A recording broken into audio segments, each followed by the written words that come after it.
Okay, thank you very much. This is big stuff, and we appreciate you being here. Late last night and early today, at my direction, the United States Armed Forces conducted an extraordinary military operation in the capital of Venezuela.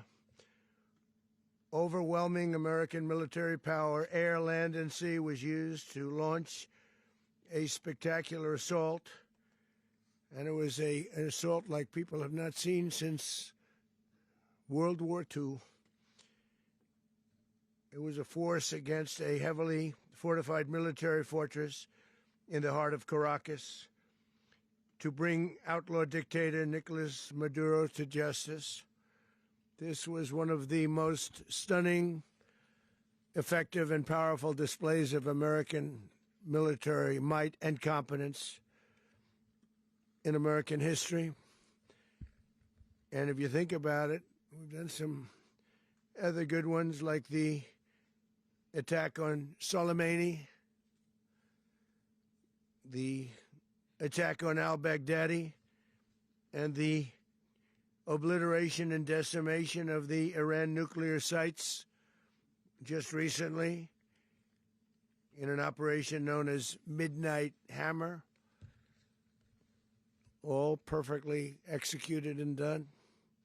No nation in the world could achieve what America achieved yesterday, or frankly, in just a short period of time.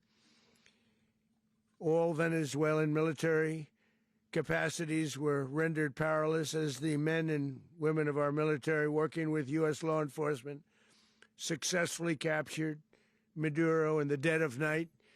It was dark.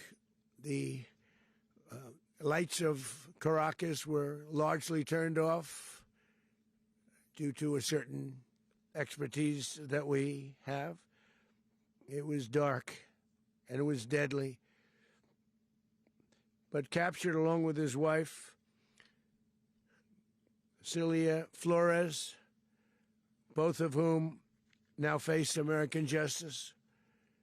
Maduro and Flores have been indicted in the Southern District of New York, it's Jay Clayton, for their campaign of deadly narco-terrorism against the United States and its citizens. I want to thank the men and women of our military who achieved such an extraordinary success overnight with breathtaking speed, power, precision, and competence. You rarely see anything like it. You've seen some raids in this country that didn't go so well. They were an embarrassment. If you look back to Afghanistan, or if you look back to the Jimmy Carter days, they were different days. We're a respected country again, maybe like never before. These highly trained warriors, operating in collaboration with U.S. law enforcement, caught them in a very ready position. They were waiting for us. They knew we had many ships out in the sea, just sort of waiting. They knew we were coming. So they were in what's called a ready position. But they were completely overwhelmed and very quickly incapacitated. If you would have seen what I saw last night, you would have been very impressed. I'm not sure that you'll ever get to see it, but it was an incredible thing to see.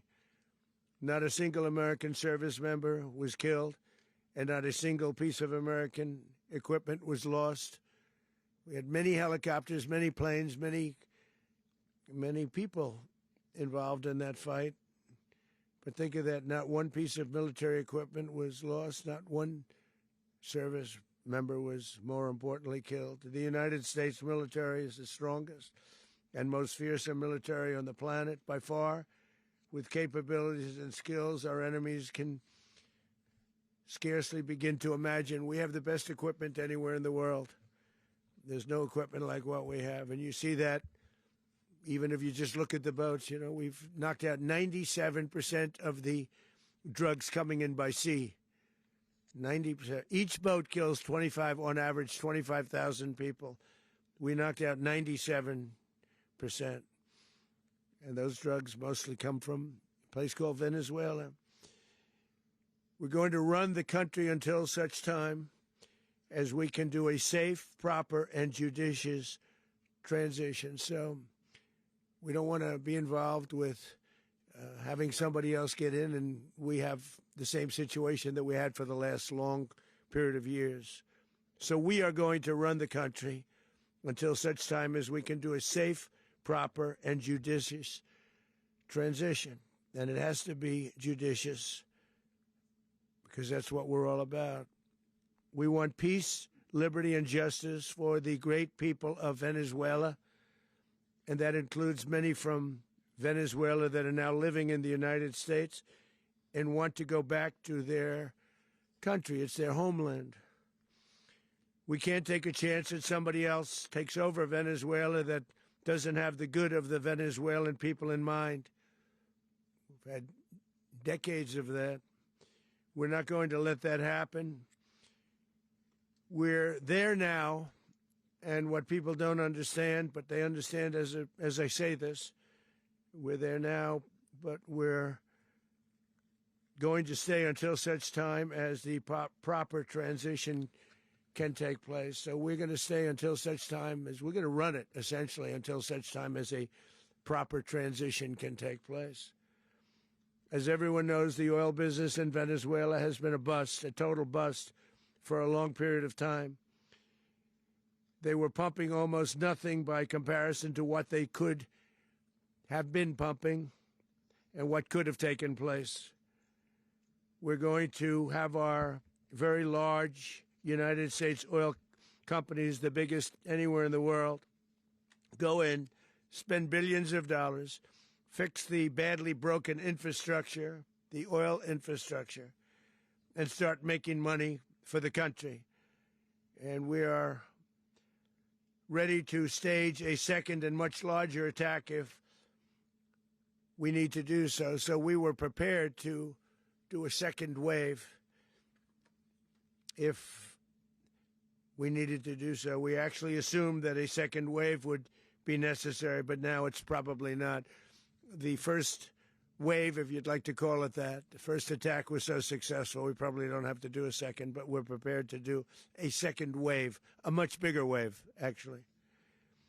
This was pinpoint, but we have a much bigger wave that probably won't have to do.